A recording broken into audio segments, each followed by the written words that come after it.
새 정부가 민간 주도로 기조를 확 바꾸겠다며 경제 정책을 대거 내놓았지만 벌써부터 실효성에 대한 의문이 제기되고 있습니다. 네, 대부분 법 개정이 필요한데 야당이 국회 과반을 차지하고 있기 때문입니다. 이은정 기자입니다.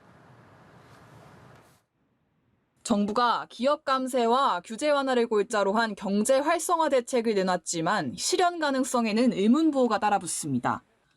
대부분의 정책 과제들이 법 개정이 필요한데 야당인 더불어민주당이 국회 과반이 넘는 의석을 차지하고 있기 때문입니다.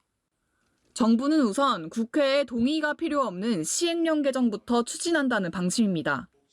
법 개정이 이루어지고 그거에 대해서 국민들한테 알려지고 하는 측면에 좀 시간이 부족한 측면이 있어서 가능하면 시행령으로 고칠 수 있는 방법을 찾은 겁니다. 시행령만 고치는 것으로도 가능한 정책은 부동산 보유세에 적용되는 공정시장 가액 비율 하향과 중대재해처벌법 보완 정도입니다. 주 52시간제 기본 틀에서 일정 단위 기간 동안 근로시간을 조정하는 유연근무제 도입도 일단 시행령으로 추진할 것으로 전해졌습니다.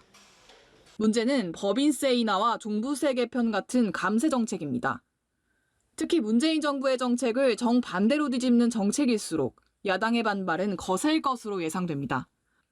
이를 의식해서인지 윤석열 정부가 이전 정권의 대표적 실정으로 꼽아온 임대차 3법을 전면 백지화하지는 않을 전망입니다.